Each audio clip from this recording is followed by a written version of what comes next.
The Voice of Rizz is sponsored by The Voice of Rizz. What? What y'all thought not? One of the best investments in life is when you invest in yourself. You have to believe. Look at the man in the mirror. Look at the woman in the mirror. You. Only you can make it happen. I just thought I'd drop some gems in the middle of a promo. But keep it locked right here on The Voice of Rizz. Thank y'all for rocking with me. It's Rizzy, and I love you. The Voice of Rizz! If I'm rating players in the NBA of all time, the best, Michael Jordan is number one. No questions asked. There's nothing to debate. There's no stat checking. We don't need to do any of that. Michael Jordan is the GOAT. Anybody who has any affiliation of being a basketball fan, you could just have a little bit of affiliation. You should know that Michael Jordan is the best of all time. But if I have to go with the number two, and this is certified. This is certified just as well as is certified for number one being Mike. LeBron James is number two of all time. Now, you could debate this with your mother if you like, but you're not going to debate it with me.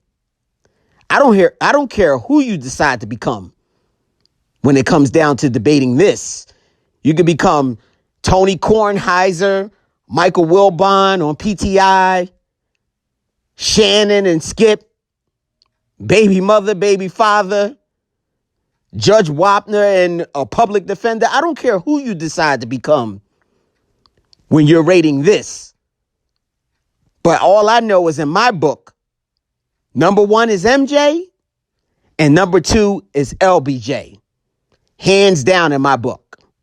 And I'm the author of this shit. Whoever you want to throw in afterwards, cool. I mean, let them get in wherever they fit in.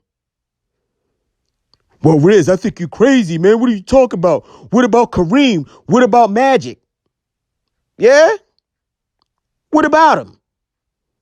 Love both of them to death. Next. Kobe Bean Bryant. God rest his soul. I'm so sad about Kobe's loss. It affected the whole NBA family. It affected everybody in the world, man. I mean, one thing about me is I gave Kobe hell when he was here. But everybody has a player that they hate. Doesn't mean that we didn't think he was great. I don't waste my breath on a total bum. Like, when the hell would I be arguing about Bimbo Coles in my entire life? Never. Vincent Askew or whoever. No, Kobe was credible for me to argue about. He was a player that I hated. But I respected him. And he was a huge loss in the NBA family and in the entire world. Because after he retired, everybody fell in love with him as the man. His father figure, him as a husband. Just him as a person, his heart, what he was doing for community and changing the world on the movie screens and everything that he was doing. You know, being a girl dad and changing the lives of those little girls and making them better players. So there's no doubt the loss of Kobe has affected me and everybody. But when it comes down to, number one and number two, he's not on my list. So I got to next him. Next. So whoever y'all want to put in there is fine with me. But when it comes down to these two top players, Michael Jordan is something we've never seen before. And LeBron James is in his own class, even though he's behind Mike. But he has set the tone for his own class, the Mount Rushmore, on his own side. He's built his own legacy. Look at everything he can do on a basketball court. One of the things that y'all love to do is compare errors and say that, well, LeBron's not tough enough. He wouldn't last in the 90s. Against who? A bunch of unathletic hacks? Because that's what it was. In all honesty, you had your fair share of strategic players that could play defense. Yeah, Scottie Pippen, Dennis Rodman, Gary Payton. They were strategic defensive men who can actually guard. They didn't have to hack. But you take that out of the equation as far as hacking, who is guarding LeBron? Seriously.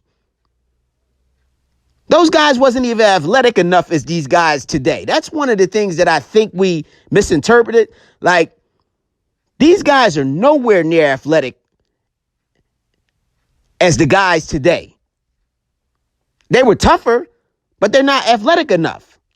So which means if it wasn't for the letting go, like the fouls and things of that nature, how would they be able to even keep up with these brothers? Who in the hell is going to be able to keep up with LeBron? One-on-one isolation. Please, I would love to know. Everybody could be guarded on a possession. You might be able to contain me for 2 or 3 series.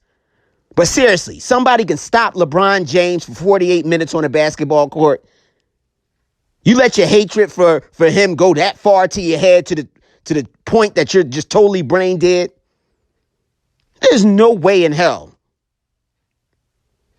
So we need to evaluate our thoughts. It's okay to hate a player. But that's like me, as much as I hated Kobe and I rooted against him. But that's like me saying that somebody like Reggie Miller was even close to him. And Reggie Miller was a dog. But he wasn't on a Kobe Bryant level. How can I argue that? I can't. And I wouldn't. I'm too much of a basketball fan. I have too much basketball knowledge and intelligence. I can hate a player, but I know how to separate my emotion to what's really real. I would never say Kobe was behind anything less than 2 or all-time in 2 guards, because that's what he is. Number 2 on the list behind Mike. There's nobody near him. Dwayne Wade is 3rd.